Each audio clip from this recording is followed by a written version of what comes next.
Biografía de Santa Rosa de Lima. Santa Rosa de Lima, en nombre secular Isabel Flores de Oliva. Nació el 20 de abril de 1586 en la vecindad del Hospital del Espíritu Santo de la ciudad de Lima, entonces capital del Virreinato del Perú.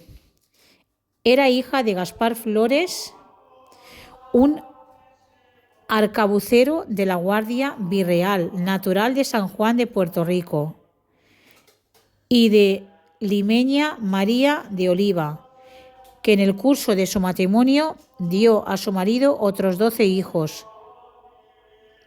Recibió bautismo en la parroquia de San Sebastián de Lima, siendo sus padrinos Hernando de Valdés y María Orozco.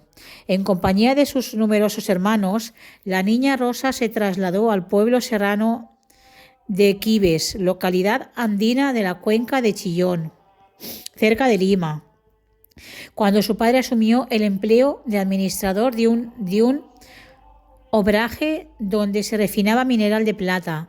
Las biografías de Santa Rosa de Lima han retenido vivamente el hecho de que en Quibes era doctrina de frailes mercedarios.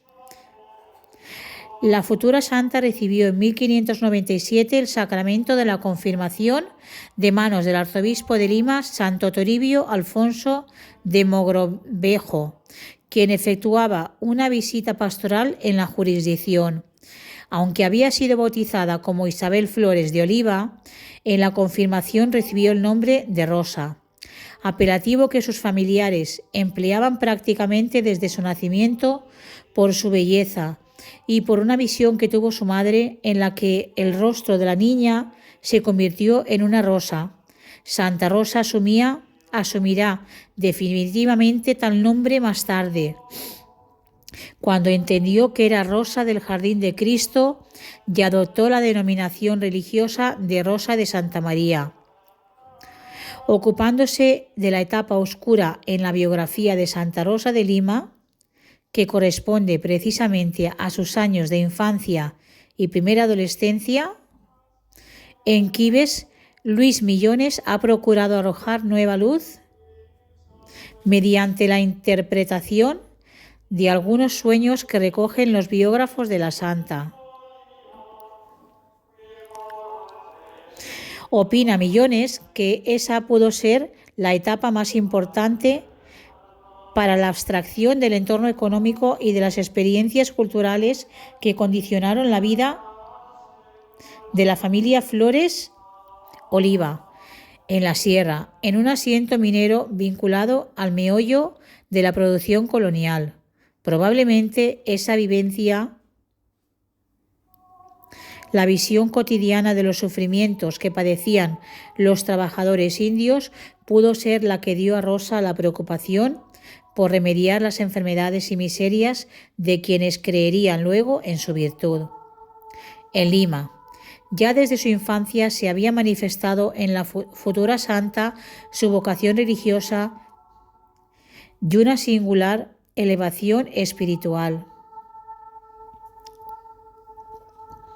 Había aprendido música, canto y poesía de la mano de su madre, que se dedicaba a instruir a las hijas de la nobleza. Se afirma que estaba bien dotada para las labores de costura, con las cuales ayudaría a sostener el presupuesto familiar.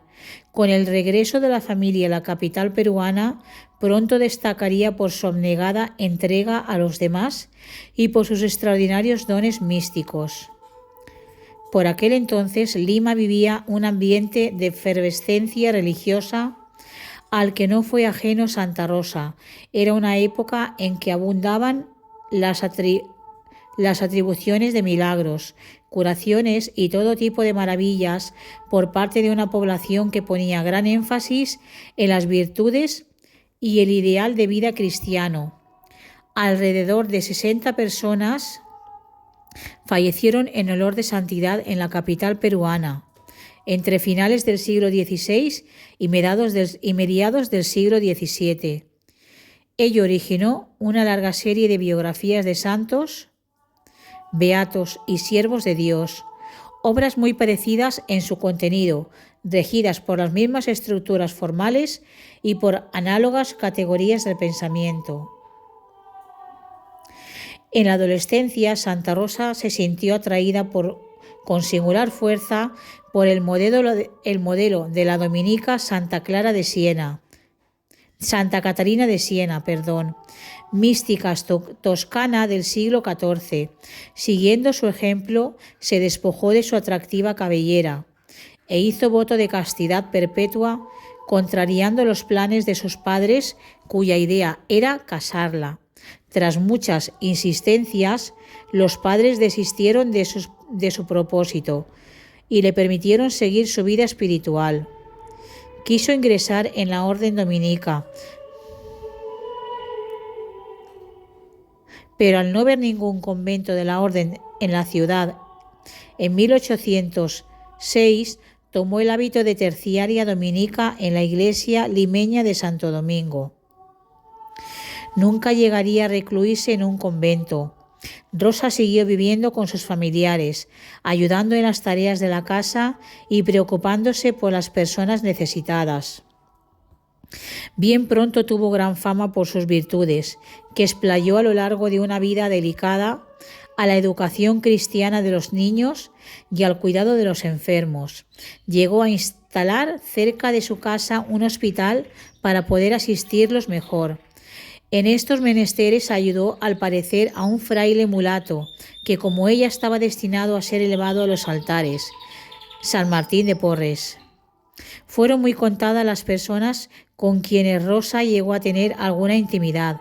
En su círculo más estrecho se hallaban mujeres virtuosas como doña Luisa Melgarejo y su grupo de beatas, junto con unos amigos de la casa paterna y allegados al hogar del contador Gonzalo de la Maza. Los confesores de Santa Rosa de Lima fueron mayormente sacerdotes de la congregación de Minica. También tuvo trato espiritual con religiosos de la Compañía de Jesús. Es asimismo importante el contacto que desarrolló con el doctor Juan del Castillo, médico extremeño muy versado en asuntos de espiritualidad, con quien compartió las más secretas minucias de su relación con Dios. Dichos consejeros espirituales ejercieron profunda influencia sobre Rosa. No sorprende, desde luego, que su madre, María de Oliva, abominase de la cohorte de sacerdotes que rodeaban a su piadosa hija, porque estaba segura de que los rigores ascéticos que ella misma se imponía eran por ser ese parecer, ignorante credulidad y juicio de algunos confesores, según recuerda un contemporáneo. La conducta estereotipada de Santa Rosa de Lima se hace más evidente aún cuando se repara en que, por orden de sus confesores, anotó las diversas mercedes que había recibido del cielo, componiendo así el panel titulado Escala Espiritual. No se conoce mucho acerca de las lecturas de Santa Rosa, aunque es sabido que encontró inspiración en las obras teológicas de Fray Luis de Granada. Últimos años.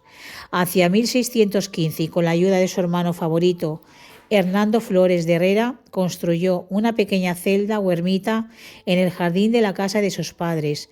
Allí, en un espacio de poco más de 2 metros cuadrados, que todavía hoy es posible apreciar, Santa Rosa de Lima se recogía con fruición a orar o a hacer penitencia, practicando un severísimo ascetismo, con corona de espinas bajo el velo, cabellos clavados a la pared para no quedarse dormida, y él como bebida, ayunos rigurosos y disciplinas constantes. Sus biógrafos cuentan que sus experiencias místicas y estados de éxtasis eran muy frecuentes. Según parece, semanalmente experimentaba un éxtasis parecido al de Santa Catarina de Rizi, su coetánea y hermana de hábito. Se dice que cada jueves por la mañana se encerraba en su oratorio y no volvía en sí hasta el sábado por la mañana. Se le atribuyeron asimismo varios dones, como el de la profecía, según la tradición, profetizó su muerte un año antes. La leyenda sostiene que incluso salvó a la capital peruana de una incursión de los piratas. Santa Rosa de Lima sufrió en este tiempo la incomprensión de familiares y amigos, padeció etapas de hondo vacío, pero todo ello fructificó en una intensa experiencia espiritual, llena de éxtasis y prodigios como la comunicación con plantas y animales, sin perder jamás la alegría de su espíritu. Aficionado a componer canciones de amor con simbolismo místico y la belleza de su rostro, llegó así a alcanzar el grado más alto de la escala mística, el matrimonio espiritual. La tradición cuenta que en la iglesia de Santo Domingo vio a Jesucristo y éste le pidió que fuera su esposa. El 26 de marzo de 1617 se celebró en la iglesia de Santo Domingo de Lima su místico desposorio con Cristo, siendo Fray Alonso Velázquez uno de sus confesores quien puso en sus dedos el anillo simbólico en señal de unión peruana, de unión perpetua. Con todo acierto, Rosa había predicho que su vida terminaría en la casa de su bienhechor y confidente Gonzalo de la Maza, contador del Tribunal de la Santa Cruzada, en la que residió en estos últimos años. Pocos meses después de aquel místico desposorio, Santa Rosa de Lima cayó gravemente enferma y quedó afectada por una aguda hemiplegia. Doña María de Uzategui, la madrileña esposa del contador, la admiraba antes de morir. Santa Rosa solicitó que fuese ella quien la amortajase. En torno a su lecho de agonía se hallaba el matrimonio de la Maza Uzategui con sus dos hijas, doña Micaela y doña Andrea, y una de sus discípulas más próximas. La Virgen limeña entregó así su alma a Dios el 24 de agosto de 1613 en las primeras horas de la madrugada. Tenía solo 31 años. El mismo día de su muerte por la tarde se efectuó el traslado del cadáver de Santa Rosa al convento grande de los dominicos, llamado de Nuestra Señora del Rosario. Sus exequias fueron imponentes por su resonancia entre la población capitalina. Una abigarrada muchedumbre colmó las calzadas, balcones y azoteas en las 9 cuadras que separaron la calle del Capón, donde se encontraba la residencia de Gonzalo de la Maza, de dicho templo.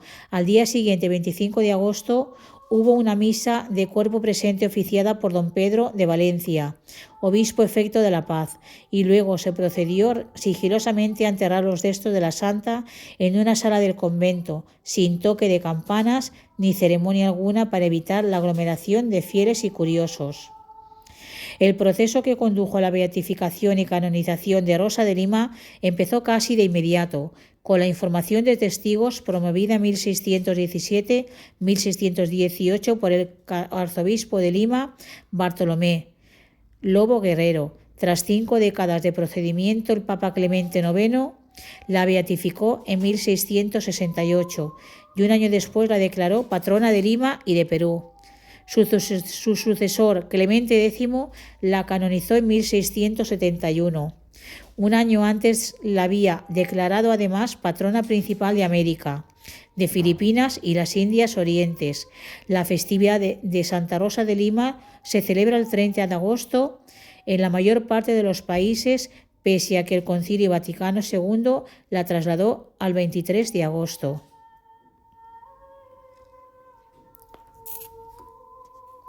Roguemos a Santa Rosa de Lima que nos ayude a ser tan puros como ella fue y amar tanto a Jesucristo y a María Santísima como ella los amó.